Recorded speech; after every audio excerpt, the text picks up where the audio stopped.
Good evening, everyone. There are some seats down front. If you can't find a seat, there are some seats in the front row. So, good evening. I'm Doug Roberts, here representing PS21.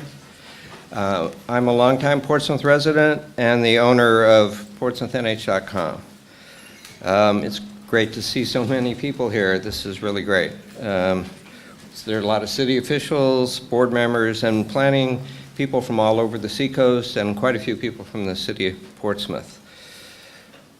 PS21, Portsmouth Smart Growth for the 21st Century, is a nonprofit group that presents informational items about planning. This is our 5th event. We believe that because people care about Portsmouth, they want to discuss our city's development and to participate in an informed discussion. With that in mind, we invited Jeff Speck, one of the nation's leading urban planners, to speak tonight and again tomorrow at a workshop at City Hall. Jeff has dedicated his career to determining what makes cities thrive. He served as Director of Design for the National Endowment for the Arts, where he oversaw the Mayor's Institute on City Design and created the Governor's Institute on Community Design. Jeff also spent 10 years as the Director of Town Planning for Duane Plater-Zybeck, a leading practitioner of new urbanism. He's known for his book, Walkable City, the best-selling design book of 2013, and he co-wrote the influential earlier books, Suburban Nation and the Smart Growth Manual. Jeff recently relocated his design company, Speck & Associates, from Washington, D.C. to the Boston area. Before we get started, we want to acknowledge the organizations and people who have made this event possible. Primary funding is being provided by the New Hampshire Charitable Trust and the City of Portsmouth, with contributions from Esther's Marina, PortsmouthNH.com, Scottacus Savings Bank, and numerous individuals and businesses. Additional support comes from Seacoast Local and the Seacoast Media Group. Thank you to Seacoast Repertory Theater for making this space available. We also want to thank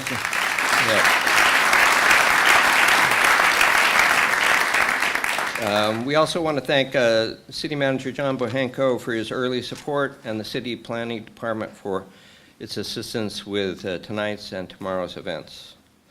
Finally, I'd like to acknowledge the people, the members of PS21 who have helped organize this event. Karen Marsloff, Peter Vandermark, Joe Calderola, Jerry Zellen, Patrick Healy, and Grace Lessner. Thank you.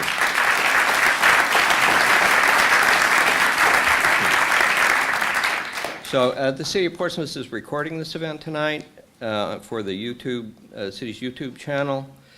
For that reason, when we get to the question and answer period, you'll be asked to use the portable microphone so you can be heard on the video feed. Thank you all for coming, and here's Jeff Speck.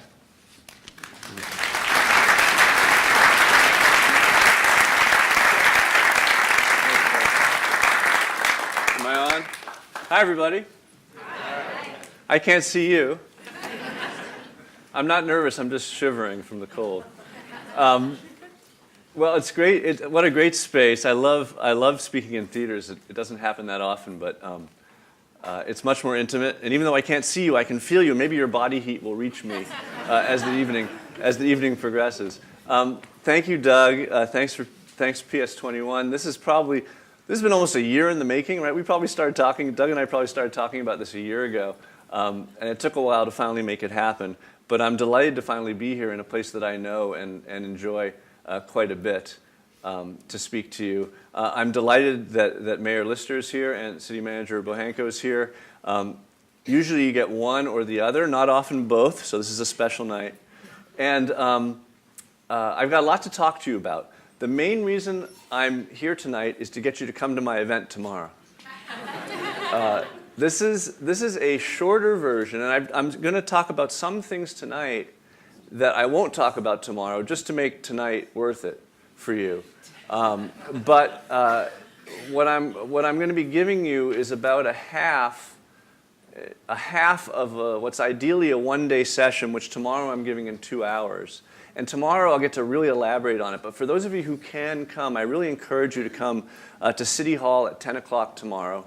Sure, you've got a job, you know. You'll have the same job Monday. But tomorrow, I'm going to take my time, go through more carefully the issues that I'm going to be discussing tonight, and actually bring up about just as many other issues that I don't have time to talk about tonight.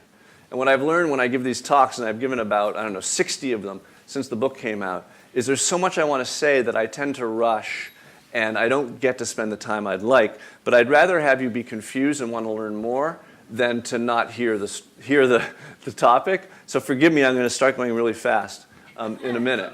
So I call this Towards a More Walkable Portsmouth. You should know I give this talk all over the country in some form, and the word more sometimes doesn't make it into the title, because a lot of places just aren't walkable at all. I have to start by saying what you probably already know and may not appreciate, which is that you are already, at least in your downtown and actually in most of your neighborhoods, which are pre-war neighborhoods, you're already a very walkable city and a place where people go. People drive many miles to walk here, right? And I have to say, this is the first, I was going through my memory banks. This, I think, is the first lecture I've ever driven to. But I drove here because I've moved to Boston, and it was, it would have been a 26-hour walk for me to get here, by my calculation. But I enjoy Portsmouth. I've been coming here since I was a kid on occasion. I don't know it well. I'm sure I'll get at least one. In fact, this is your assignment. Figure out the one thing tonight that I get completely wrong. Don't say it in the crowd. Tell me later privately. I will get something wrong.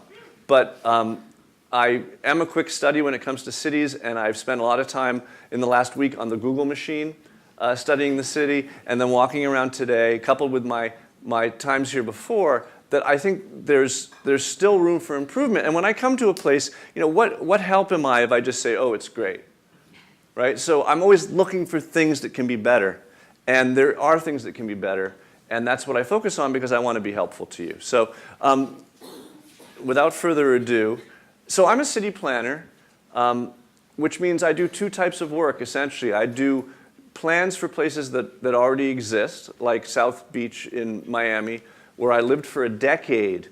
I'm having fond thoughts of Miami tonight. Where I lived for basically my 30s in Miami, and went there. I made a pilgrimage there when I graduated from architecture school to work for two people I'll show you in a minute, Andres Duany and Elizabeth Plater-Zyberk, who created this new urbanist movement. And so as a city planner, I work on plans for existing places, and I work on, that's Andres and Liz, who founded the new urbanism movement. But I also work on plans for new places. And this is a new place called Kentlands, which is outside of Washington, D.C.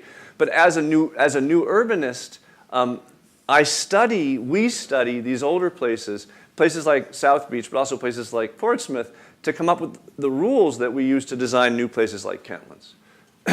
One definition of new urbanism is that we actually like to study what works. And we like to go to the places that have the highest value, perhaps the highest real estate value, perhaps the places that are most beloved by their citizens, perhaps the places that attract the most tourists. But we go to these places that are most attractive, and we say, okay, let's pace the streets, let's count the parking spaces, let's count the trees, let's measure the buildings. And of course, we didn't use South Beach as the model for Kentlands, we used Georgetown as the model for Kentlands, because you always look for the best place that's near, right? This is a very regional practice. You look for the best place that's near where you're working. But in any case, so I made pilgrimage to Miami for 10 years to learn city planning from these folks, and just a little bit to complete my biography, so we can move on. Wrote this book with Andres and Liz, which caught the attention of the head of the National Endowment for the Arts, so I got to run this program called the Mayor's Institute on City Design, which really changed the way that I communicate. It didn't change the way so much that I think about cities, but it changed the way that I communicate about cities. Every 2 months, somewhere in America, we collect up, and I'm not involved anymore, although I occasionally participate, but the program collects up 8 mayors and 8 designers and we lock ourselves in a room for 2.5 days. Each mayor brings their most pressing urban design challenge. How do I reconnect to my waterfront? Where do I put my convention center? You know, questions like that. And we argue around the table and we try to solve these problems. Really, there's a hidden agenda. Well, there's a not so hidden agenda of the Mayor's Institute, which is to teach urban design to mayors. So they go back to their city as better, at least better able to direct the urban design of their city. But the hidden agenda is to turn mayors into design mayors. And Joe Riley, who founded the program, now in his 40th year as mayor of Charleston, South Carolina, he tells the mayors, Mayor, they're not going to remember whether you balance the budget or not. They'll remember you if you build a park. And so we want to send mayors back to their cities, kind of hitching their star to the wagon of design. Or sorry, hitching their wagon, get that right, hitching their wagon to the star of design. And some mayors get it. Some mayors, in this case this mayor, leave angry. Some mayors like this mayor, Mayor Callahan of Bethlehem, Pennsylvania, they go back to their cities and that kind of becomes their special thing.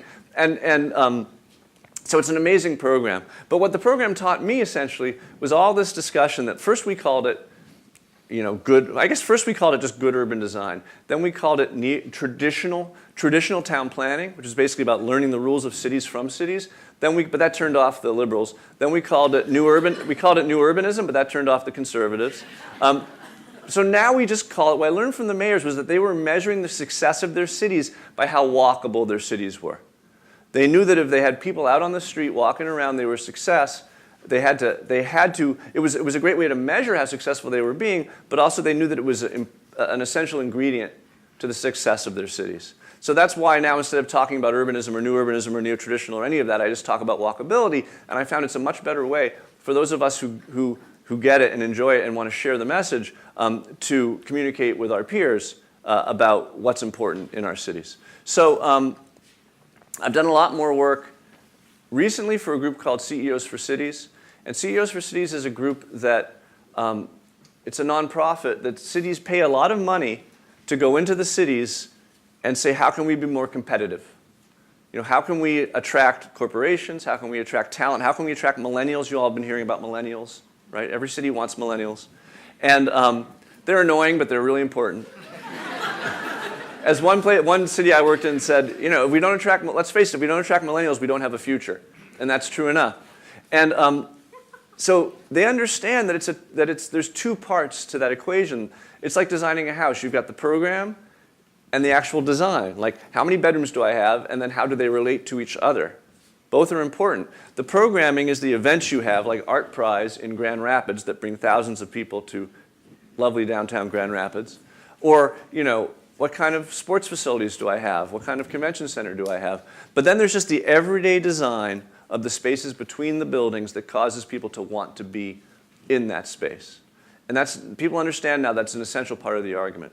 And that's the part of the argument which I've been focusing on in my work. So if we believe, as most people do now, there's still a few holdouts. Joel Kotkin, if you know him, there's still a few holdouts. But if you believe that walkable places are thriving places, as most of my client cities do, then that suggests that to be successful, a place has to be walkable, which has led to what I call my general theory of walkability. It's a bit of somebody's chuckling, you're meant to chuckle. It is a theory, though, because it's a hypothesis which has been modified based on information gained from ongoing research. And it's certainly something that I didn't invent, but it's many years of effort by lots of people to figure out, what makes people to walk, what makes people make the choice to walk. So, blank slide. Okay. But first, this slide for some reason is missing, but it just said, but first, and this is the part that you're not going to get tomorrow. There's a whole other discussion, which is just why be walkable. And this is the first part of my book. And I think this is an argument we still need to make.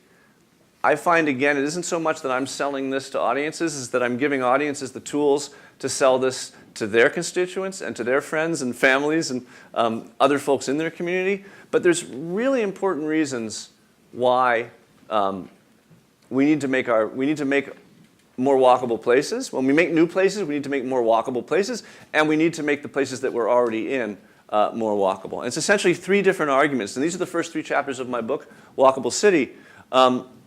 This is the first is economic. So there's three arguments. There's an economic argument, there's an epidemiological argument, and there's a environmental argument. And what's interesting is watching as a designer how these three different groups, who are entirely independent of us designers, have each in their own ways come to the same conclusion that we have, but their group's actually the people listen to much more than planners. You know, people listen to economists, people certainly listen to doctors, and some people listen to environmentalists. And definitely more than they listen to planners. So the economics argument, there's a happy side and a sad side. The happy side is, and you've probably been hearing about this, is people want to be in cities now. People want to be in walkable places. They want to be in cities that are city-like. What you see in America between the last two censuses is even as certain cities were losing population, like a Detroit. I'm sorry, I didn't say beleaguered. You're not allowed to say Detroit without saying beleaguered. Even beleaguered Detroit.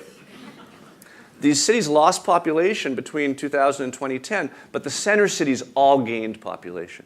You see this tremendous influx back into the center of cities, and there's hardly a city in America that isn't dramatically increasing the number of people who want to live downtown. And the economists have done the research now, and the best book on this is called The Option of Urbanism by Chris Leinberger, who's a housing specialist and an economist. And he demonstrates how fully 88% of the next 100 million households that are going to form in this country will be childless. There are currently more households with dogs than with kids in America. And then we've got this huge demographic hourglass thing going on where you have, this is me actually, because they say I'm a boomer, damn it, I'm not a boomer. But there's this kind of waste between the boomers and the millennials. But the millennials, basically the millennials, which are a huge generation, and the boomers, which are an even bigger generation, their parents, make up such a huge portion of our population that almost all the households that are forming are either millennial households or boomer households. Now, I should say the boomer households aren't forming, but they're moving. Right? The kids have left the house, they're empty nesters, they're looking for a new place to live. If they can get out of their mortgage, which may be underwater, many of them are making the choice to live in more walkable places because they understand as they get older, they want to have access to all the things that a city has to offer, like better health care and all that stuff, and to not have to drive as their eyes get worse. And not everyone's thinking about this. My own parents made the choice, perhaps influenced by their child, to move, from a pretty big suburban house to a pretty small urban apartment because they have access to everything and they can drive less. And more boomers are making that choice. They don't need a big house. They don't need a big yard. All the things that the suburbs offers, they don't care about schools anymore, right? So they have every reason to move to a place where they can have a more active lifestyle. But the millennials, it's not just a convenience thing. It's an ethos. I like to talk about this. I was raised on Partridge Family, Brady Bunch, Happy Days, Gilligan's Island. These are the TV shows I watched every day. Gilligan's Island had very little to say about urbanism. The other ones was the suburban life that I was living. But what were the millennials raised on? Friends, Sex and the City, right? How I Met Your Mother, Seinfeld, right? So they grew up actually a more suburban generation than mine, but they grew up kind of imagining themselves in this urban lifestyle, which is why, when I was young, 1 in 12 20-year-olds had opted out of getting a driver's license. Now it's 1 out of 4. Right? So there's all these trends happening that are pushing, that represent the fact that people just want to be in cities now. That's the positive story. The sad economic story is that we've doubled the number of roads in this country since when I was a kid, and we've doubled the portion of our incomes that we're spending on transportation. So in this commitment to sprawl, in this commitment to suburbia, in this acceptance of the automobile as a prosthetic device that we need to live our daily lives, we've burdened our population with this enormous expense and hassle and danger of driving cars every day. And so the typical working American is now spending more for transportation than for housing. The typical poor American is spending 40% of their income on transportation because of the road system we've built.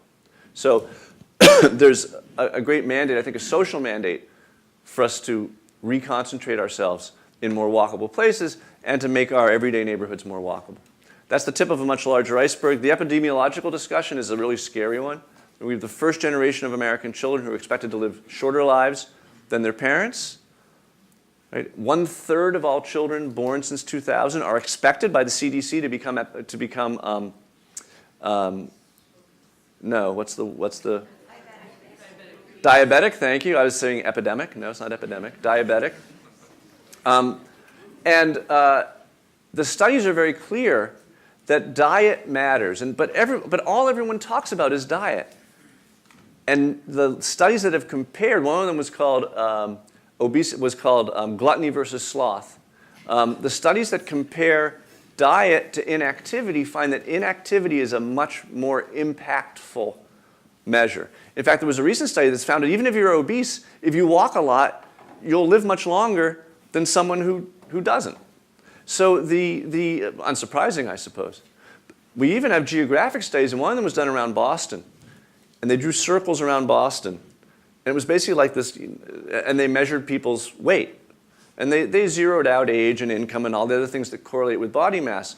And it was like a dartboard. Basically, the further you lived from downtown, especially outside of 495, the more likely you were to be out of shape.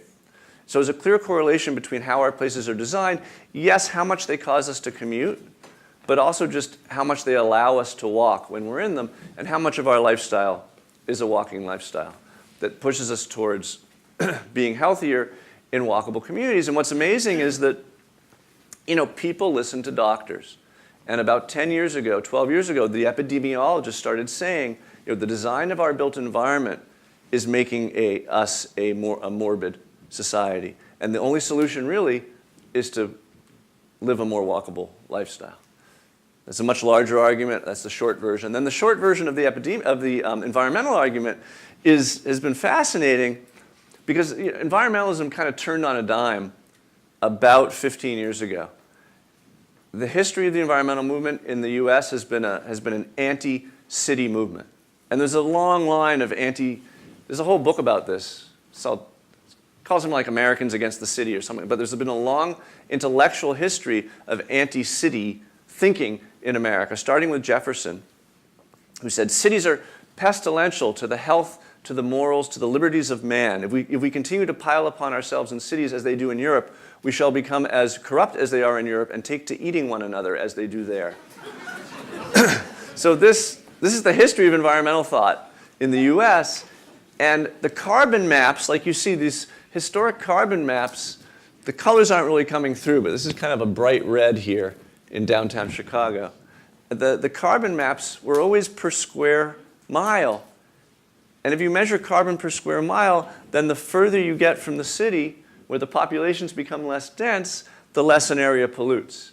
So the clear message from the early carbon mapping was, oh boy, cities are bad and suburbs are good, and the countryside is the best. But then a smart economist in Chicago said, what if we flip it and we measure not per square mile, but per household? Because that's the proper way to measure, right? Because there are only so many of us in the country at any given time, and we can live wherever we want. What if we measure per household? And if you measure carbon emission per household, then what you find is the maps just flip. And the city is blue and cool, the suburbs are yellow and warm, and the exurbs are red hot. So if global warming is a concern of yours, and it should be, we're only about, 20 feet above sea level here, where I'm standing? Probably the entry is 20. We're probably at sea level on the floor here. Then urban living, which sounds gritty and dirty and polluting, right? Urban living, the way that you can have the lightest carbon footprint is to live in the city and ditch the car. So this is a short version of what I'm not going to be able to get to tomorrow. I actually have a TED Talk that you can see that I explain this over about 20 minutes. I call it Why Walkability. But now let's get on to the how, the general theory of walkability. That's the backbone of the book. Here's a picture of the book. I would like you to read the book. I don't care if you buy it and I sign it, which I would love to do tonight, or if you just beg, borrow, steal. But I can only I can only skim the surface of what's in here. But what we say in the book is that in America, where it's so easy to drive, and it's so cheap to drive, and you don't pay the full cost of driving, and the car is sitting in the driveway between you and everything, right? And there's all these reasons to drive. You just fall into the car and you start doing it without even thinking. In this scenario, if you're going to get people to if you're going to get people to walk, then the walk has to be as good or better than the drive. So what is a walk that's as good as a drive or better? It has to do 4 things simultaneously. If it does not do these 4 things, it will not win. The first is there has to be a proper reason to walk, which means a good balance of uses. The walk has to be safe, which means, it used to mean crime. Now it means how likely you are to be hit or not hit by an automobile. The walk has to be comfortable, and the walk has to be interesting. We're easily bored, and we won't walk that far if we're bored, frankly. So let's go through that. The reason to walk is the story of planning. I learned this is a talk that Andres Duani used to give, called The Story of Planning, and how the planners, who weren't called planners at the time, when people were choking on the soot from the dark satanic mills in Europe in the 19th century, separated the housing from the mills, and the lifespans increased immediately, dramatically, and the planners were hailed as heroes, and they've been trying to repeat that victory ever since. So this is what we call Euclidean zoning. This has taken over most of America. We know this is wrong, but usually when I arrive at a place to plan a piece of it, there's already a plan like this in place. This is the default mechanism of using land in America, which tells you large areas of single use. That's all it tells you. But the fact there's only one road, right, and that each use and housing is separated from, low-density housing is separated from high-density housing, and office is separated from medical office, and retail is separated from everything else, from institutional. And all this tells you is that it's not possible to be a walkable environment because nothing useful is close to you. Now, I was an art history major, and they say that's not worth so much, but I always say you don't want a Rothko, you want a Seurat. Seurat was the pointillist, right? The French pointillist. And the finer grain of uses, if uses are regulated at all. And this map of Manhattan is a bit misleading because that dark red in the center is actually vertically mixed use. So even that use has many uses. The finer grain of uses, to the degree that you have uses together, obviously walking is more useful. This is Newburyport, Massachusetts. I show this all over the country, but it's just the best image I have of a very much looks a lot like your downtown. But it's the neighborhood. And the big new urbanist argument, which we shared in our book Suburban Nation, which is the argument against this model of growth, is that there are really only 2 ways, there's only 2 tested ways to build community in the world. There's 1,000 ways to make a city, but there's only 2 ways that we've done by the thousands. One is the traditional neighborhood, and the other is suburban sprawl. And the traditional neighborhood is defined as being compact, diverse, and walkable. Compact is just imagine this being downtown Portsmouth. You have places to live, places to work, places to shop, places to worship, places to recreate, all within close distance. That's the diversity. It's a diversity of use. It's compact, and this is actually several neighborhoods of Newburyport, what you're looking at, but traditionally if you measure neighborhoods around the world throughout history, they tend to be about a half mile across. That's a 5-minute walk from edge to center. And then it's walkable because there are so many streets that no one street needs to get that big. Now sprawl is defined as the opposite. It's clearly not diverse, right? Whole square miles are covered by one use, and often by just one house, right? Repeated over and over again. It's not compact, thus the name sprawl. And it's not walkable because so few streets actually connect that those streets that do connect become so overburdened by traffic that you wouldn't let your kid out on them. They're what we call traffic sewers, right? They do nothing but carry cars. In fact, look how these houses have turned their back on the street because it's noxious. So the lack of a proper network what's actually called a dendritic system, a branching system, a sparse hierarchy of streets from highway to arterial to collector to local to parking lot is the way that streets are arranged, and so the street network isn't useful for anything but driving. So it's fun to break sprawl down to its constituent parts, the places where you only live, where you only work, where you only shop, and the supersized civic institutions and the schools are getting bigger and bigger and bigger, and therefore further and further and further away from everyone. And the ratio of the size of the parking lot to the size of the school tells you all you need to know about this South Florida school, which is no child has ever walked there, no child will ever walk there. The juniors and the seniors are driving the freshmen and the sophomores with the crash rates to prove it. Sports facilities, supersized and therefore further away. So Weston, outside of Fort Lauderdale, is very proud of its 12 soccer fields and 8 baseball diamonds and all of that. But look at this street. And to get from this house to that baseball field is like a 2-mile drive. This is why we have the soccer mom in America, because we separate and we enlarge and we push things further away. So the part that no one remembered to count, and this is your future if you allow it, but the part that no one remembered to count was that if we're going to separate everything from everything else and reconnect it only with automotive infrastructure, then our highway system becomes a commuting system. And some people still want this American dream, right? But it's a 2-part deal. They've changed the polling. In the old polls, half of Americans said they wanted this. They changed the polling now that, do you want to be able to walk to useful stuff from your house, like stores and jobs and restaurants? And now only 10% of the population says they want this. This is 99% of what's available in America, which is why places like downtown Portsmouth are so valued, because there are so few places that actually provide that anymore. But understand that this is a 2-part deal. One comes with the other. Often to absurd extremes. This is in Medford, Massachusetts. No fun inhabiting these spaces. The experience of being a driver. This is not Photoshop. This is not Photoshop.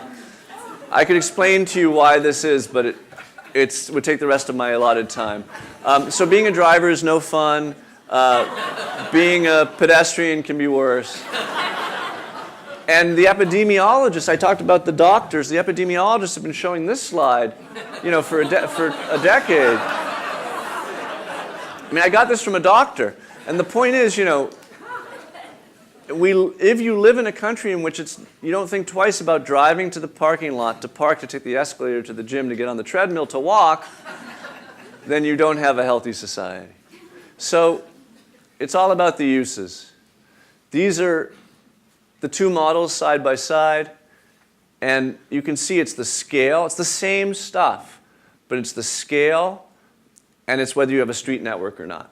Those are the 2 things. How big are they, and are they in a branching, sparse hierarchy, or are they in a dense system of capillaries, let's say capillary, porous system of many streets with many choices with a tight intersection density.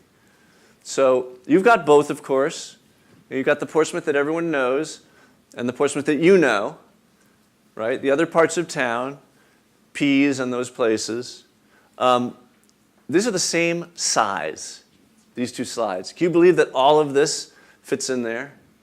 Think about all the lives and the history and the stories and the loves and the deaths and the amazing things that have happened in this space, and imagine it happening out here, right? I mean, it's just amazing how productive this land is. So productive. And how this model really can never grow because it doesn't have that network.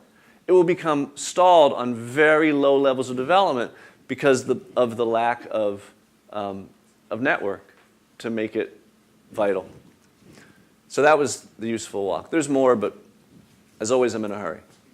The safe walk has to do with having a fighting chance against being hit by an automobile, or at least thinking that you do.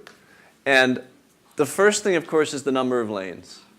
And this is a conversation I have in every community I go to because it's the big black hole in American thinking about transportation, is the concept of induced demand, which applies to highways. It also applies to city streets. like Oklahoma City, where I've done some work. I'm about to show you 2 slides from Rick Chelman. Who knows Rick Chelman? Rick lives in Portsmouth. Rick happens to live in Portsmouth. He also happens to be one of the leading traffic engineers in America. He's one of only 2 people who in the 1980s understood this. And I got these 2 slides from Rick. And I've worked with him since 1988. But this is ideal traffic planning. You have congestion because your capacity is here, the trips are here, and so you say, let's widen the road to absorb the congestion. And that makes perfect sense. And most Americans think that that will work. Most politicians think that will work. Citizens clamor for more lanes every day. But what happens is this. It's called induced traffic because they're what they call latent trips. There are all these trips that are ready to happen in congested systems. Because in congested systems, the principal constraint to driving is what? Congestion. And that's the only sentence you need to know about induced demand. In congested systems, the principal constraint to driving is congestion. So people make decisions when the drive gets easier, when the road gets wider. They move further away from their job. They stop commuting off peak hours. They make all these decisions, and the roads fill up very quickly. And you do it again, and it happens again. This is in Newsweek magazine, hardly an esoteric publication. Today's engineers acknowledge that building new roads makes traffic worse. And I read this, and I jumped in the air for joy and then landed and said, wait, may I please meet some of these engineers? Because in fact, only Rick Chelman and Walter Kulash were the only engineers I knew who were saying this. But in fact, the people who lead the profession understand it. It hasn't really trickled down yet. And the problem is that even in the cities where the engineers understand it, they're getting pushed by public officials and the public to add lanes to fight traffic because the public doesn't understand this. So even right now, as we speak, the liberal governor of Maryland is pushing for a new highway. The liberal governor of Colorado, who has received this lecture, who I've worked with side by side, is pushing for a new highway to relieve congestion. People forget, and they want the money that comes from usually other people's pockets, right? So they say you have to add those lanes because the traffic is coming. And you add the lanes and the traffic comes and they say, see, I told you you needed to do that. But in fact, the lanes have generated the traffic. This is the study. It was presented at the Paris School of Economics.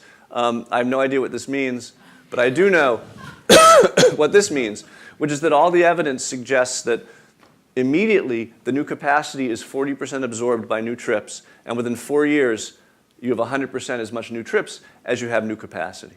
So it's not whether you're going to have congestion or not. It's how many lanes of congestion do you want? What kind of city do you want to be? Because you will have congestion. I can't come here and tell you good news. You will be congested at peak hours and in certain peak seasons. But you can control it in a way that benefits the city as opposed to letting it run roughshod all over you by giving it more lanes.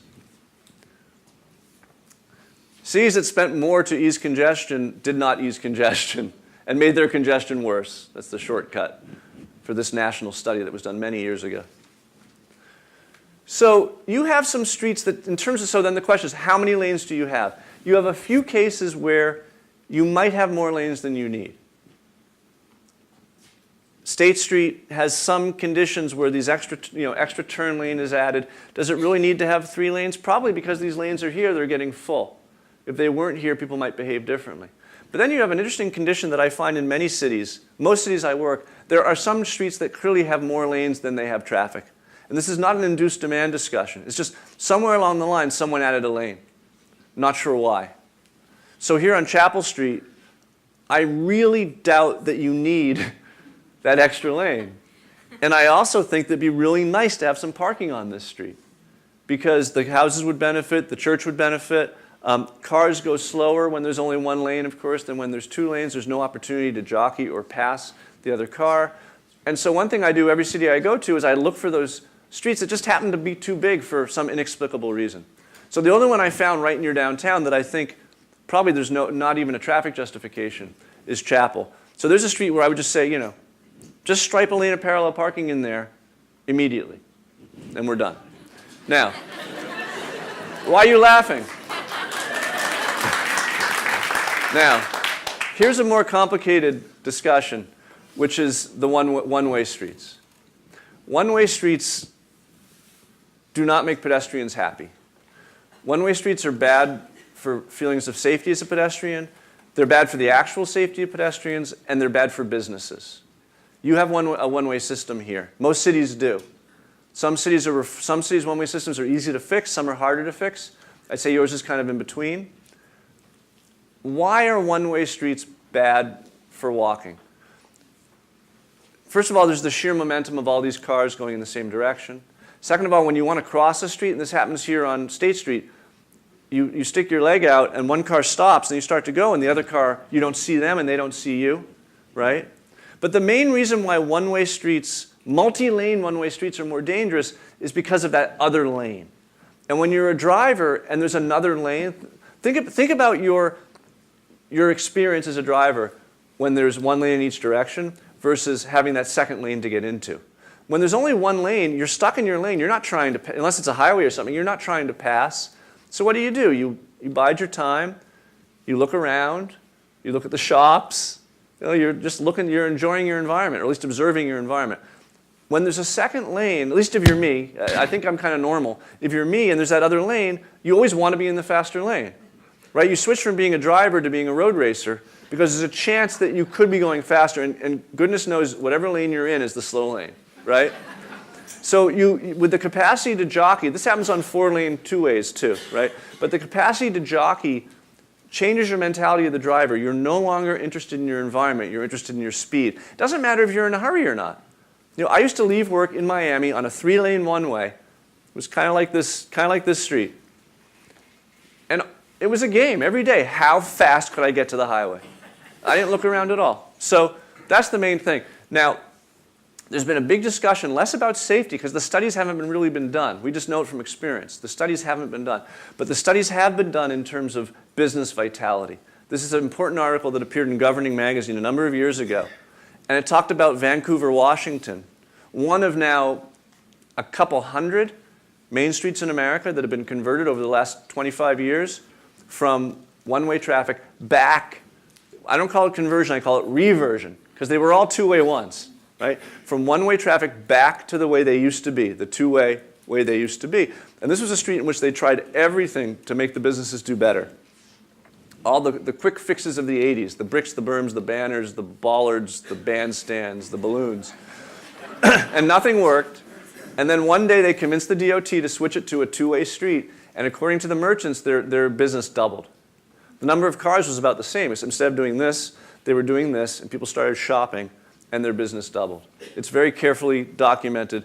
And my only question, we'll get into Portsmouth in a minute, but my only real question about this with your downtown is, do you really want to get better?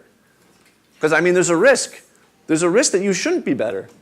Because if your rents go up and up and up, and the local stores move out and the chain stores move in, I mean, this is actually something you might want to, the larger question you might want to ask yourself, it's not a rhetorical question, is do we want our downtown to do better? But if you want your downtown to do better, the data is very clear. East Broad Street in Savannah was converted one way in 1969. Like almost every city in America, they lost a ton of businesses almost immediately. 64% of the tax-paying businesses on the tax rolls just disappeared in the ensuing few years. But then because of a concern for safety, it was reverted two-way in 1990, and there was a 50% gain in businesses. So your businesses will do better with two-way streets. This is Cedar Rapids, where I was brought in to help them with their walkability. And they have this is a typical street in Cedar Rapids. It's a half one-way, all four-lane system. And by the way, they had the farm boom and the farm bust. And there's not a street in here that's carrying more than a lane of traffic at any given time. So we're changing it. Oh, so I say, don't rebuild, restripe. And this is a message I bring to a lot of cities where they're about to, and Cedar Rapids was about to spend $3 million to redo this one street. And I said, what if we spent almost nothing, and instead of rebuilding one street, we restripe the whole downtown? In fact, we're using their existing capital budget for repaving and filling potholes and repainting, and we're simply restriping the existing infrastructure from a principally four-lane to an almost all two-lane. And you see from a half one-way to an all two-way, which allows us to, the red is angle parking and the yellow is parallel parking. It allows us to turn a lot of parallel parking into angle parking, which just gives you more parking. We have 60% more parking. This is a theme that will come up again in my talk, but depending on who you ask, according to the Trust for Historic Preservation's Main Street program, 15 years ago said every on-street parking space was worth $10,000 in revenue to a local merchant. The retail specialist Bob Gibbs, talking about high-performing downtowns like yours, says that each on-street parking space in a place like this generates between $150,000 and $200,000 in revenue a year. And every time I see one missing, and I saw about 12 missing today, I count the money. I count the millions of dollars that aren't being generated. So when you remove unnecessary lanes, you can add parking back that's missing or add more. And of course, we went from a very limited bike system to a much more robust bike system because of the extra space in the lanes. Extra space from the lanes that were removed. And then this is in New Albany, Indiana, where I'm working, and these signs predate me. Okay, I'll be honest. They post-date my first lecture, but they predate my study. And in New Albany, I've just presented a report to revert much of their one-way system back to two-way. But these are citizens putting these up in their yards, demanding two-way streets because it's a freeway right now. And the stores have a campaign. See this sticker in the store window? I can get you some of these if you want them. And I'm afraid it's a little washed out, but my drawing won't be. So this is it's a bit of mayhem, isn't it? But this is the existing system. I didn't spill coffee on my slide. I don't know what that is, that drip is. But what you see here is a bunch of one-ways, a bunch of which have to be one-way because they're very skinny, and some which don't. And what I want you to look at is, this is just a quick proposal, is a before and an after.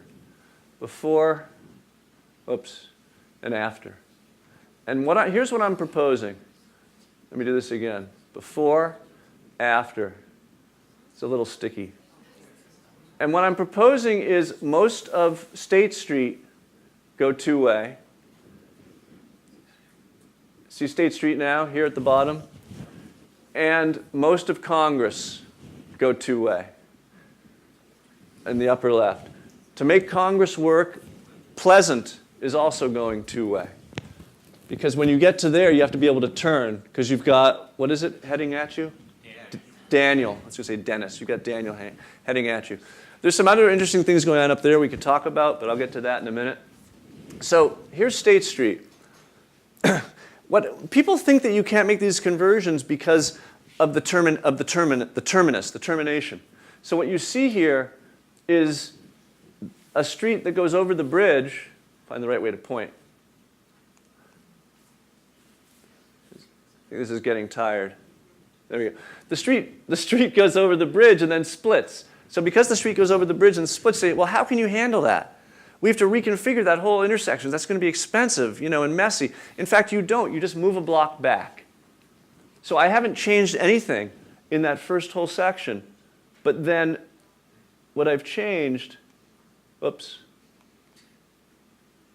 is that let me get this straight, is that first of all, the change to Congress doesn't start till all the way back here where it gets wider. The change to State, I don't know the name of this street that cuts across. Down here it's Atkinson.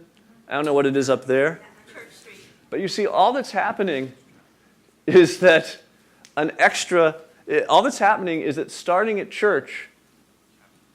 starting at Chapel, the northern lane goes in this direction. There's no conflict because it's a new direction of flow being introduced. The only conflict that occurs is over here on Congress, where you come to an end, just as currently happens further down Congress, but you come to a point at Pleasant where you have to turn. And that's how we remove the eastbound traffic from Pleasant. We just turn it, from Congress, we just turn it south onto Pleasant. So here we are in Daniel. You can actually fit, this is almost 2 lanes wide. I would probably fill the extra space with a fat bike lane just to use it up. But when you get further along Daniel, it narrows even more. So I don't think it can be two-way through the entirety of this stretch, which is why I'm waiting until you get to Congress. Here's Congress. It's got that extra lane. In fact, in some places, it's also got the turn lane, the extra turn lane. So there's totally room here to make it a two-way street. And you see how that happens at Pleasant. Here's Pleasant. Now, Pleasant is a street. Pleasant is a street. I mean, it's a perfectly nice street. It's working perfectly well, I would say, but we need it to be two-way for the Congress switch to work. And I think both Congress and certainly state are streets that feel less safe than they should, and merchants are doing less well than they could because of the one-way condition. So that's my limited proposal. And normally I come and I talk and I don't make a proposal, but here it seems so clear to me that there was a simple answer. Now, Rick Chalman, who lives here and who's a traffic engineer and who I learned most of this stuff from, may have a better answer, but this seems to be the obvious, simple answer. Pleasant Street, two-way through here. That's it. So, to be discussed. And tomorrow in the workshop, we'll get into this in more detail. But I honestly think that if you want your merchants to do better, and certainly on State Street, which just doesn't feel safe, if you want people to feel safer and be safer, then this is the proper solution. It's not a big change. And there'll be some savings. It's going to cost a little money to restripe, but there'll be some savings that I'll show you in a minute. Next is the width of the lanes. Andres Duane used to show this slide and say, the typical street to the typical subdivision in America is now so wide that it allows you to witness the curvature of the earth. And it's because the standards have changed. So here's a subdivision from the 60s outside of Washington. Look at the width of the street. Here's a subdivision from the 80s. Look what happened.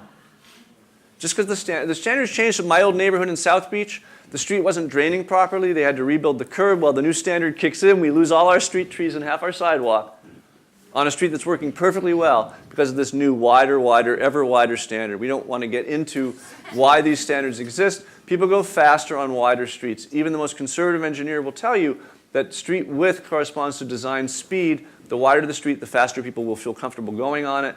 The reports are very clear. Increased lane widths are responsible for many more fatalities every year. And we've been saying this for a long time. So the question is, how long do we have to keep repeating the same mistakes? Some things we know are wrong, yet the leadership tells us that they're not. And most American state DOTs, for example, are enforcing a 12-foot lane size when 10 feet used to be the standard big lane. If you want free flow travel, a 10-foot lane is absolutely fine. Citizens understand this. This is Birmingham, Michigan. Citizens fight for narrower streets. Portland, I'm not supposed to talk about Portland and Portsmouth, but Portland, Oregon, famously Walkable, had their own skinny streets program advocating for very narrow streets. And then developers, whenever I work for a developer, we fight to have narrow streets in our new developments. This is Ion. It's outside of new mixed-use neighborhood outside of Charleston. The developer, Vince Graham, shows us at conferences. He brags about his 22-foot streets, which is a two-way street, right? 20 feet, 22 feet parking on one side. And he cites this famous philosopher who said, "Broad is the road that leads to destruction. Narrow is the road that leads to life." Which is true. And this plays very well in the South, as you can imagine. So the engineers, the Congress for New Urbanism, working with the Institute for Traffic Engineers, came out with this new manual. It's now an adopted practice of the Federal Highway Administration, saying travel lanes can be 10 feet, or in some cases 11 if you've got an issue. So I always just measure the streets. And lo and behold, there are just a few places. I believe you have a 10-foot standard for streets and an 8-foot standard for parking. Many of your parking spaces are 7 feet. 7 feet used to be the standard. There's a few places we discovered where you don't have parking because it's like 7 1/4 feet where you should have parking. 10 and 7 is perfectly normal. It's just, as I said, the standards have gotten higher, and your standard is 8 when it could be 7. State Street, in this one spot, which we already pointed to because of maybe extra lanes, this is Google Earth. You can measure from curb to curb, right? So from curb to curb, these 3 lanes, what should be 30 feet, in a typical city is 30 feet. According to the FHWA, should be 30 feet, is 41 feet. So there's a spot where, okay, let's just put the parking lane in right now. It'll make it safer and give you more parking and slow cars down. Here's just one small block of aptly named Fleet Street. Only this block. The rest of it seems to be pretty good. But this block is two lanes of two 15.5-foot travel lanes. So let's park one side of the street right away. Middle Street has an extra 5 or 6 feet in it. And Middle Street has been selected, as you may be aware, for a regional scale. This is one small chunk of it, a regional scale bicycle facility. And that's a great idea. And for a street that doesn't receive a lot of business or a lot of parking, the bike trail is the best way. The bike facility is the best way to use up the space on the street. And I'll talk about biking in a minute, actually now. So biking, urban biking is I like to say it's the biggest planning revolution currently underway in only some American cities. And it's amazing, those cities that have invested in bicycle infrastructure have seen the tremendous increase in bicycle infrastructure. And Portland used to be not so different from the rest of America. They used to bike almost exactly the same amount. Now they bike 15 times as much as the rest of America. So I asked my friend Tom Brennan from Portland to send me some pictures of the Portland bike commute, and he sent me this series. I said, was this bike to work day? He said, no, it's Tuesday in Portland. But the real facility this is Chicago, the real facility that mints cyclists, that's creating cycling populations all over the US, is this safer facility. It's called a cycle track or a buffered bike lane. And what you do is you pull the parking off the curb, one lane. You remove one lane from a street. And when you do that, it gets you 10 or 11 feet, which gives you 2 bike lanes. This guy's actually biking the wrong way. We'll ignore that. Gets you 2 bike lanes, one in each direction, and a buffer for car doors for the parked cars. And these have been shown, wherever they've been introduced, they immediately become cycling magnets. And they're the sort of facility that you feel so safe that you go down and you pull your bike out of the basement, and you start using it again, and that's your kid's bike. And the statistical fact is, you need these lanes to get a significant women and child biking population. So this is an example in New York City, Prospect Park West, before and after. Of course the number of cyclists tripled. That doesn't surprise us. Speeding went from 75% of all drivers to 17%. Injury crashes were down 63%. And amazingly, the street handles no fewer cars, no more quickly or slowly than before. So even though a lane went away, there's been no reduction in what we call throughput of cars. So it's a win-win-win. I'm here to, thank you. Now, a lot of cities take and there's this whole concept called vehicular cycling, which used to be the dominant mode of thought for biking in America, which said that every lane is a bike lane. We should have rule to the whole, we should be able to run over the whole street. But if every lane is a bike lane, actually no lane is a bike lane. And most bikers don't feel comfortable, which is why in Pasadena, this is the only cyclist I saw, where every lane is a bike lane. So it's not a cult. This is the blessing of the bikes in New York City. It's not a cult. This is a recent headline I read. Tech companies in Denver are finding that they can, get better employees if they're located access to cycling. This is a cleaning crew. This is how you know you've hit critical mass. I was biking around DC, and these are cleaning ladies who ride their bikes in our protected bike lane to the different houses. Weather is not as big an issue as you think.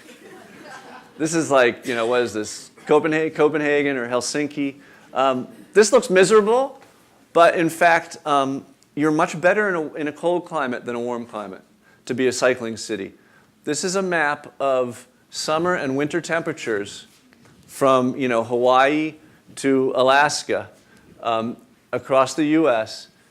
And then what you see in the spiking line is bicycle population. It's completely uncorrelated.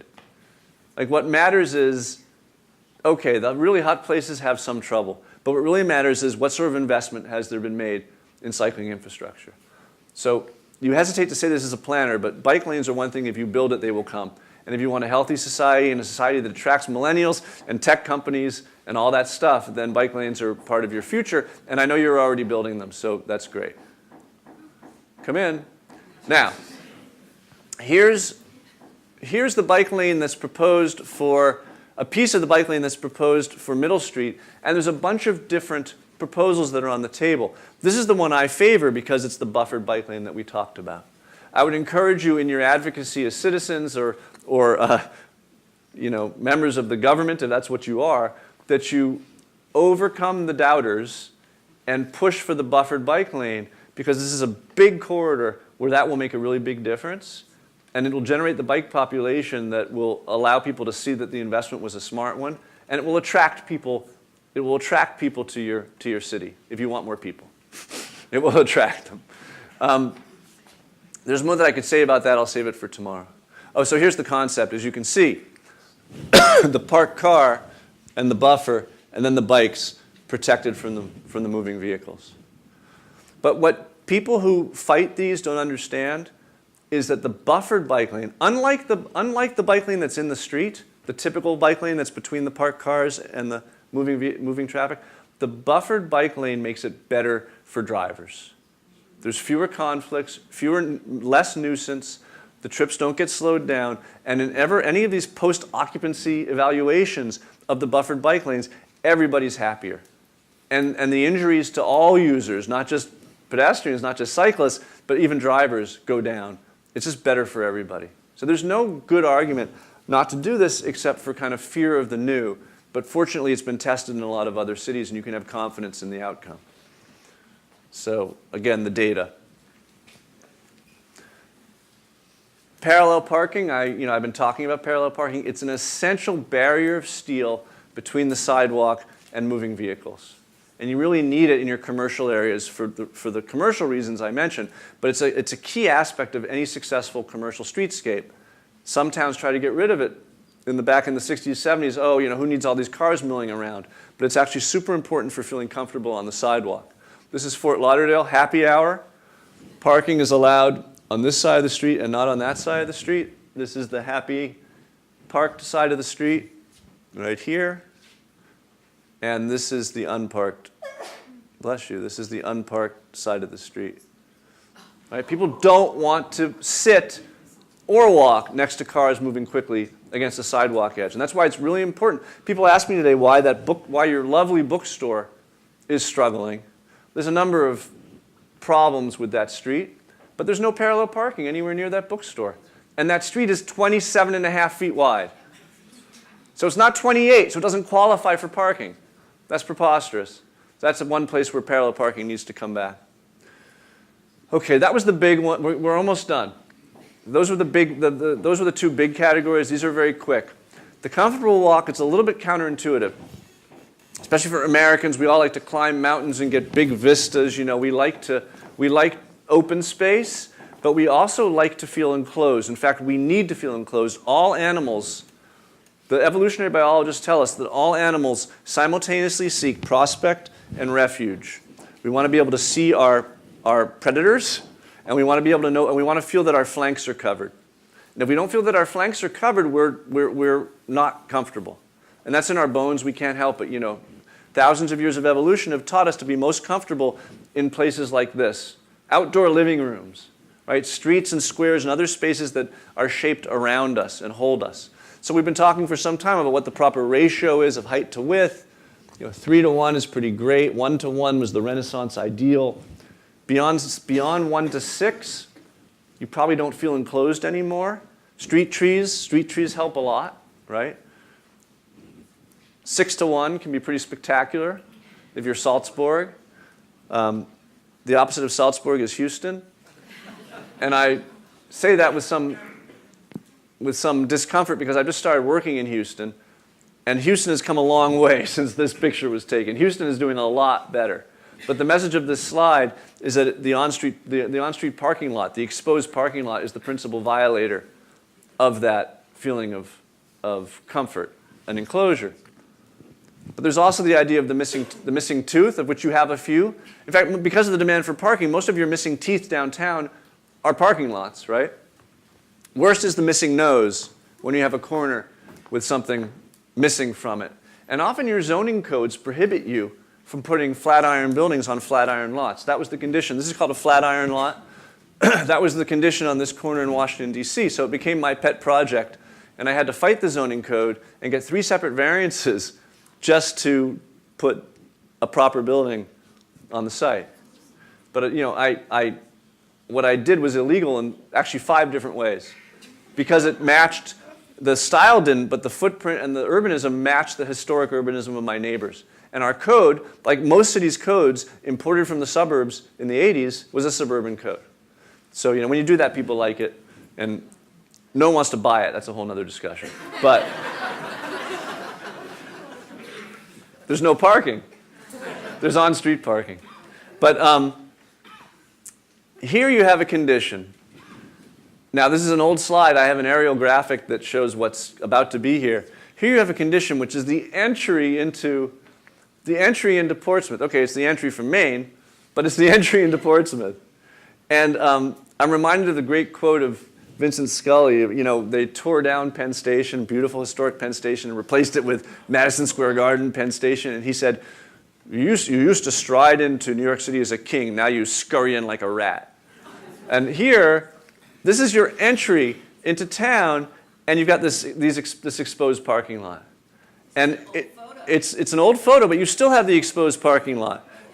And in this beautiful rendering of what's coming on this site, you still have the exposed parking lot. And so the question, for me, these are what, 20 parking spaces that are kind of wrecking your maybe it's 30 parking spaces that are kind of wrecking your entry into town. So, and this is the aerial of it. Now, I have to admit that when I did this sketch, I had not seen this rendering. So what you already have now in terms of building, I'd say, is going to be pretty impressive. Some may say too impressive. I've heard that. But what you've got is, of course, much more impressive than this. And in terms of the building, it's a good frontispiece. But not knowing that that was so good, the logical solution for this parking lot is to allow it to complete the roundabout. So what you've got now is half a roundabout. What you used to have, until you necked it down, those of you who are familiar, you've just taken these 2 curbs and closed them. This used to be northbound and this used to be southbound. And the northbound street was completely redundant with that half roundabout, but it allowed the parking lot to function. The southbound street completes the roundabout, so you still need a street in this location. The logic, this is a segment I didn't show today. The logic of snipping that connection is that the fewer opportunities you have for conflict, the safer everyone is. That is a false logic. In cities, the more complex and potentially hazardous the street network, the safer everyone is. And it's been proved in example after example that complex intersections that cause you to look and care and, as a driver, be a little bit worried are much safer in terms of statistically safer in terms of crashes and injuries than simple, snipped, fewer intersections. And I've actually heard now that this is a less pleasant place to be as a pedestrian. I've also heard some people say that the lanes are too narrow here and they don't feel safe as a driver. And I say, exactly. First of all, they're not too narrow, they're standard. But when you feel safe as a driver is when you're a dangerous driver. So, although you just spent, X $100,000 to close this, I was proposing that you open this and that you replace this and allow it to be just a street, just a little street with angle parking on it, but that you replace this half of the parking lot with a building. So that's what I'm proposing here. Now, the people who just built those $1 million whatevers they are does not want this building blocking their view of the bridge. So take this drawing and make that a park. But the idea that for the sake of, let's get the count. For the sake of for the sake of about 18 parking spaces, you have a pretty miserable entry into the community, and that if you put a building there or a green there, you'd have a much better one. So that's an obvious kind of missing nose that I think deserves your attention. Then finally, the interesting walk. We humans are among the social primates. Nothing interests us more than other humans. If there aren't signs of people around, we're not interested, and we will stop walking. So who takes this wedding photo, this engagement photo? Nobody. This is a planner I know who thought this would be funny. This was trending on the internet for a while. You know, we don't like environments that are repetitive or that have garage, you know, these are called snout houses, right, where the house has the garage in front. So a 1-to-1 ratio may be an ideal ratio. This is a 1-to-1 ratio. This is the street in very walkable Grand Rapids that connects the two best hotels in Grand Rapids. But no one wants to walk on this street because when one side of the street is the exposed parking deck and the other side of the street is the hotel conference facility that was apparently designed in admiration for that exposed parking deck. You know, it's just boring. And horizontals are boring. Verticals are interesting because stuff changes as you move past it. And then Joe Riley in Charleston taught us many years ago what most cities know and some are implementing is that it only takes 20 feet of building to hide 200 feet of parking. And you have a parking garage that you, here's another example. I call this the Chia Pet garage. This is in South Beach. You know, it just takes that thin crust. It's called a liner. It's called a lot liner. You can have a surface lot liner or a structured lot liner, but it only takes a little bit of building. And you've got this exposed parking deck. And I haven't measured it, but it looks to me to be at least 12 feet. It's 12 feet. You can't build anything in 12 feet. You know, can you build anything in that 12-foot slot? Well, does that look comfortable to you? Yeah. Does that look comfortable to you? You could line this building with stick-built housing, attainable housing even if you wanted to support it. My house has 12-foot rooms. This is a 12-foot room in my house.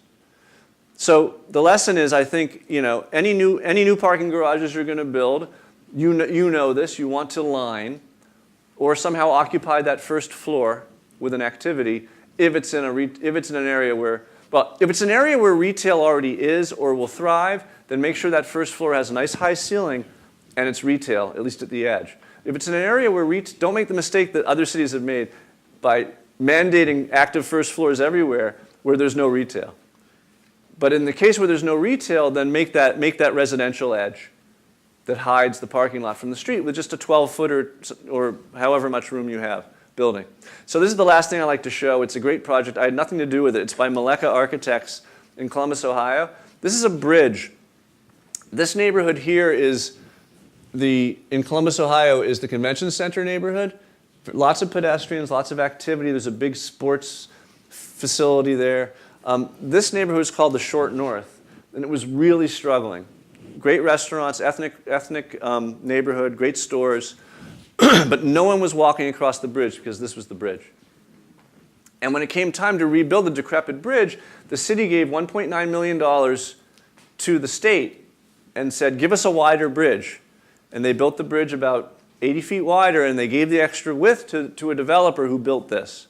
And now everyone's walking between the Short North, between the convention center and the Short North. And if you read the articles, not the planning magazine articles, but the newspaper articles, the civilian written newspaper articles, that this bridge is the reason why the Short North is now the hottest neighborhood in Columbus, Ohio.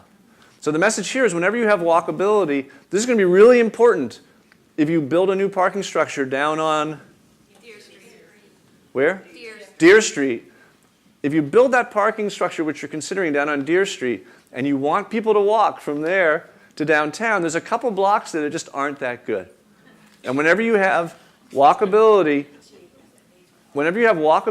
that's near walkability and just something in between, that's the best investment. And that might not be it doesn't have to be a highway gully. It could be 3 Jiffy Lubes that are ruining a stretch of street.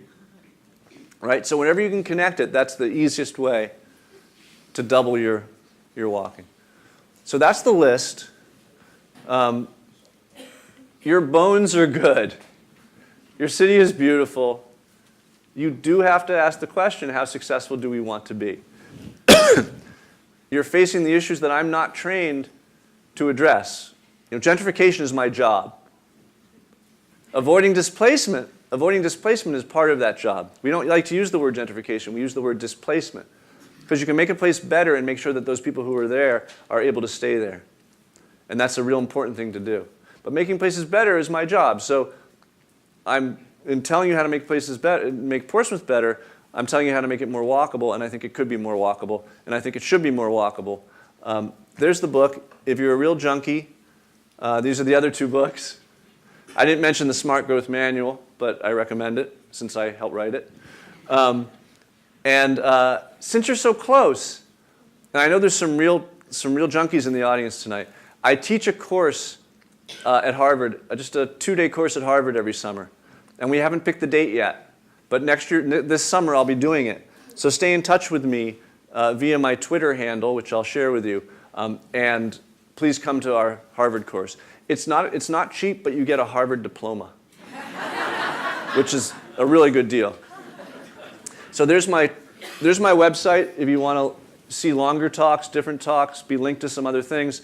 And since I'm on Twitter, I do judge my self-worth by how many followers I have. So I'm Jeff Speck, AICP. So I am happy to take questions. I look forward to seeing you all at the book signing, and thank you all for coming and for listening. And come tomorrow.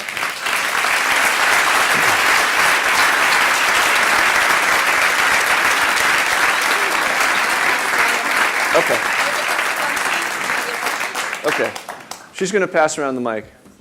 You know, I have to say, I don't want to contradict myself, but I spoke longer tonight than I was supposed to, and I did say a lot of what I'm going to say tomorrow. So you don't have to come tomorrow, but there will be new stuff tomorrow, and if you have any friends who you think should hear this, or if you just want to hear it again or in different ways, or see more examples, then come tomorrow as well. Thanks. First question. I'm just going to stay over here, so it might be good if people want to come down here too. Maybe that's Thank you. I completely agree with what you have to say conceptually, but your intersection suggestions of eliminating lanes, have you considered level of service when the Memorial Bridge lift goes up? Because that does 5 months a year, it goes up every half hour, and those lanes that you're suggesting to possibly eliminating, they actually allow the flow of traffic to occur because we're a tourist town. And without those lanes, in my opinion, we're pretty much choked. And we're a maritime community, and that bridge has been there for over 90 years. So did the level of service come into play with the lift bridge going up every half hour for 5 months of the year? During the not so much at nighttime, but during the working hours? So I don't like to use the term level of service. You may be aware, since you know the term and you're probably up on these things, I'm not done yet. that certain communities, most notably California, has banished level of service as a measure. I know, but that's the standard, and Yeah. that's what Yeah. highways are designed for, and that's what we use in Portsmouth. And I think that it's really important for this audience to understand that level of service. And we've worked really hard in Portsmouth to get the traffic to flow properly. And I want everyone to understand here, everything that this gentleman is saying, I agree with him conceptually, but I did come in late, and if you mentioned the Memorial Bridge, I apologize, but I want everyone to understand that we're in the wintertime and we have forgotten that in the 5 months of the year we're a tourist town and the bridge goes up, we're choked. So would you stand by what you're saying if you actually put into play the level of service with that we have an extremely significant lift bridge and we're a maritime community? Yeah. So the bridge has one lane in each direction. So what you're really talking about is vehicle storage, because however you slice it, there will still only be the opportunity to bring one car over that bridge at any given time. By the way, the only lane I was suggested removing unilaterally was that extra lane on that little street. What was the little street by the church? Chapel Street. State Street, I'm not talking about removing lanes, but trading lanes from one direction to the other direction, which would be partially compensated by that lane on Congress.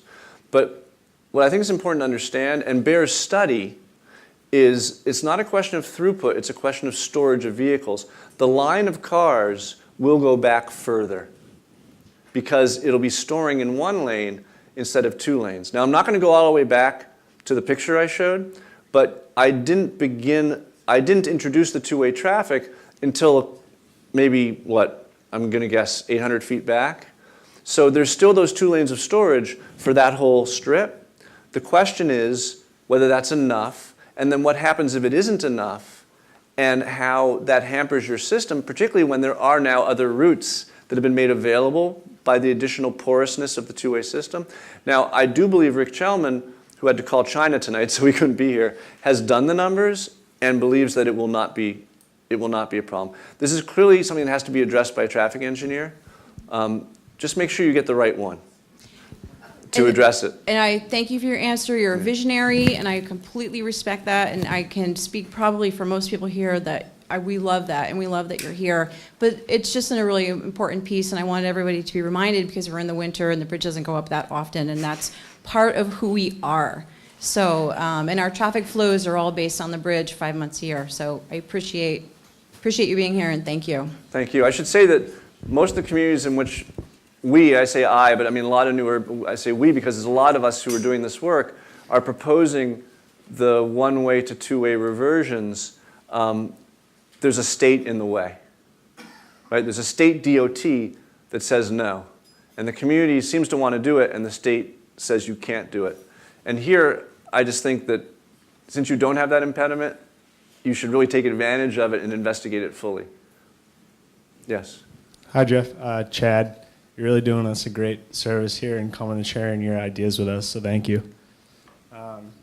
My question is, your ideas are so exciting.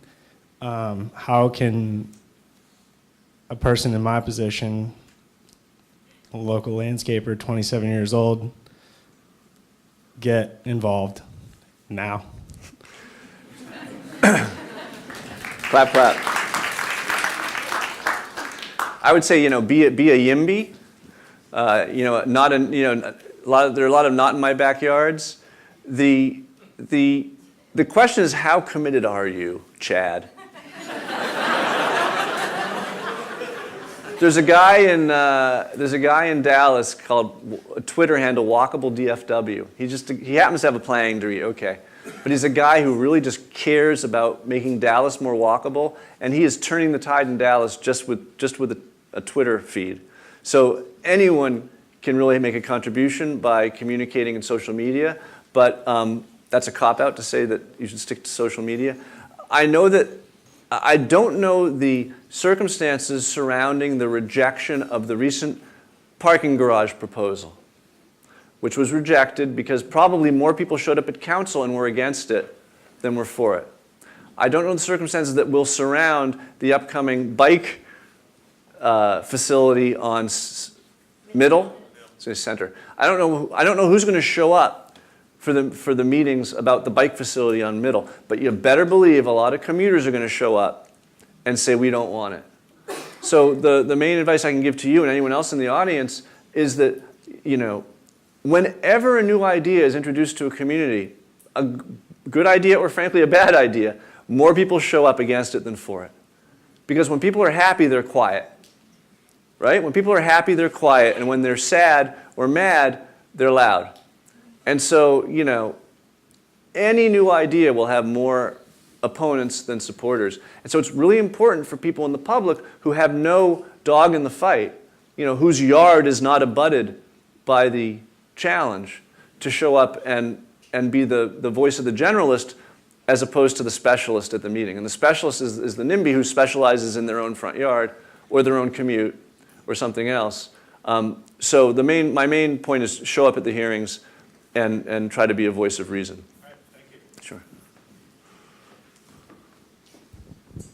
I'm really excited to see what you've had to say about State Street because I saw your presentation in Lewiston a couple months ago. Okay. And I've been thinking that ever since I came back, so that was kind of cool.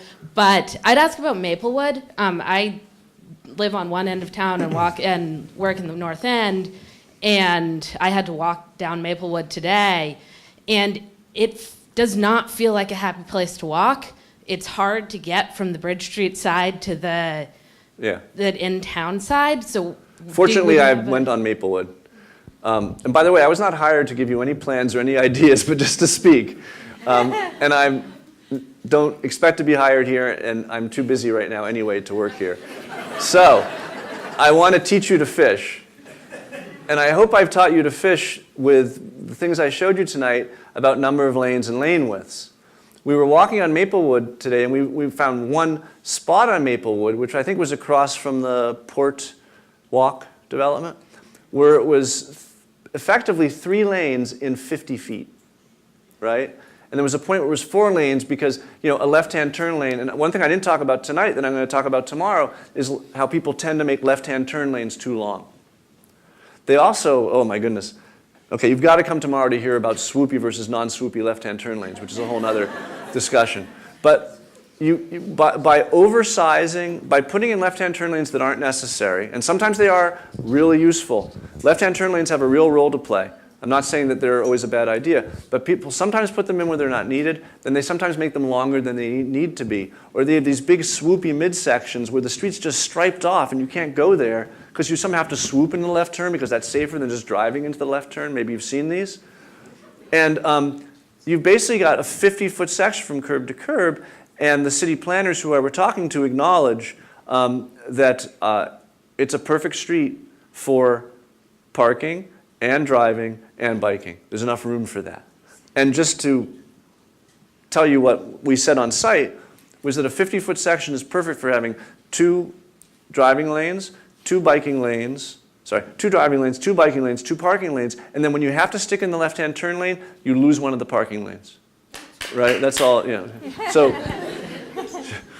yay for the clapper. So I don't want you to have to call me up and say, Jeff, what do we do on this street? I want you to apply the logic of how many lanes do we have, how long do the left-hand turn lanes need to be, if we need them at all, how wide do the lanes need to be, and then when we right size, that's the planning term, when we right size all of those things, then we've got extra room, hopefully. The first priority, I would say, is parallel parking protecting the curbs. The second priority is bike facilities, just to use up the space, but to the degree that the biking facilities actually connect somewhere, they become a higher priority. In some cases, a bike facility is more important than a parking facility because it's a regionally important thing, right? So there's some art to it, but most of what, it's so funny because, I have 7 years of postgraduate architectural education. What I do now is I count lanes. My job now is I count lanes, because that's the most important thing I can do in cities, is tell people they've got too many lanes and their lanes are too wide. So that's become my life. But I want it to become your life.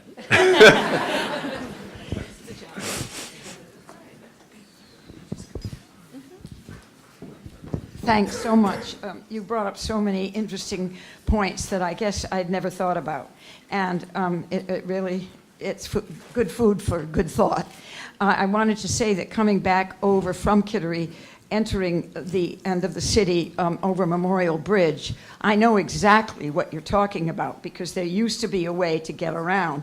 Yeah. And not remembering that you couldn't because of that curb, I was all set to go in. I actually did go in and then came out and had to go up to Atkinson, not a chapel, and then over to Atkinson to get over to Court Street.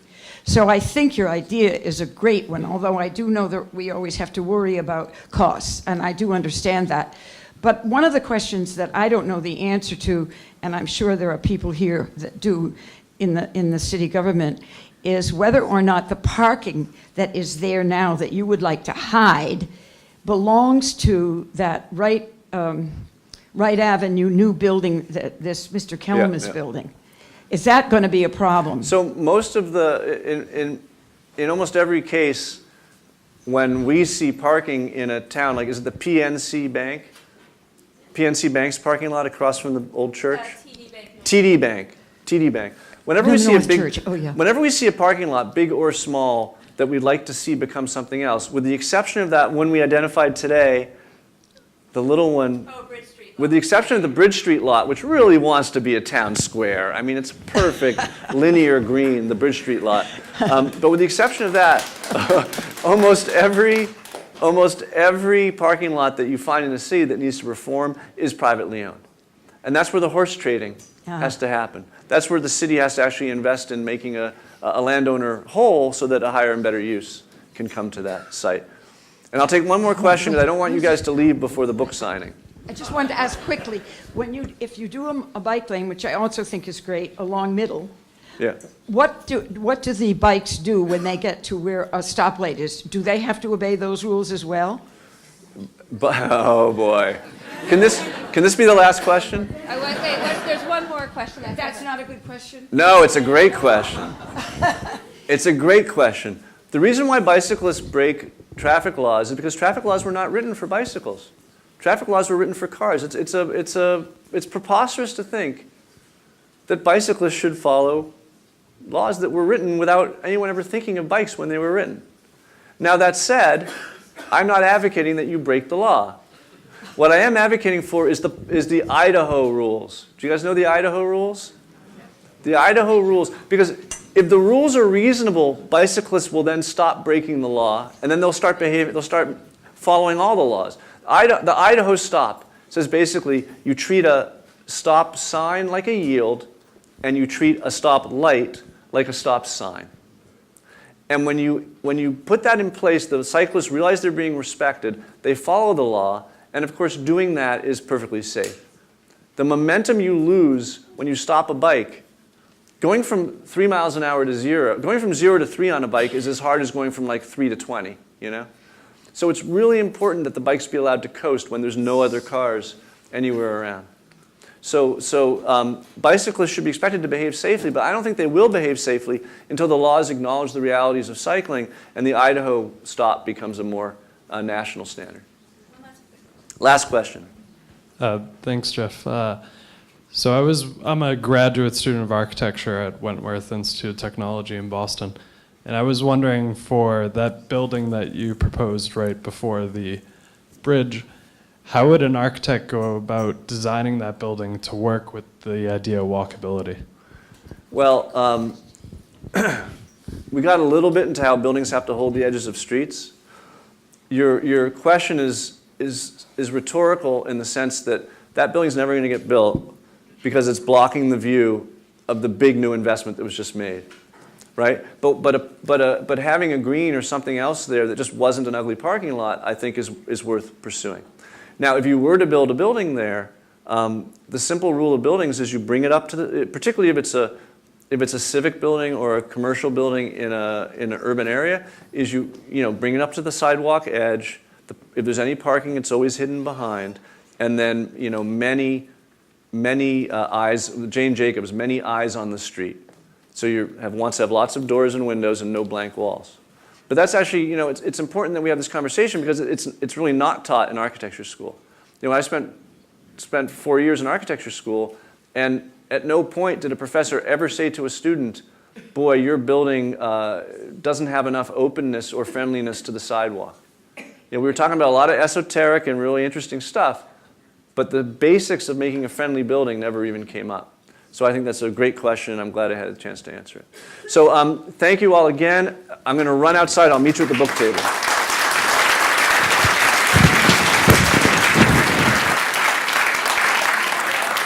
Thanks everybody for coming tonight. Oh, thank you. It's working. Thanks everybody for coming out tonight. One of the reasons why we started PS21 to do these events was because we wanted more space where we could get together face to face and talk about these things. So by being here, you're already starting to be part of more moving toward what we want in terms of finding better solutions for Portsmouth. So thank you all for coming out.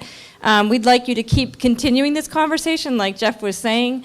Whether the city has the upcoming charrette for the Islington Street corridor in February. Read Jeff's book, share Jeff's book. What's that? Oh, I don't think they've announced it yet, but look where? Frank Jones Center. So please come out, participate, keep talking about this. Thank you again to our sponsors tonight, and the city has been a great partner in helping make this happen. This event will be on YouTube. That's another way you can keep talking about it. It'll be posted later on tonight. Thanks for coming.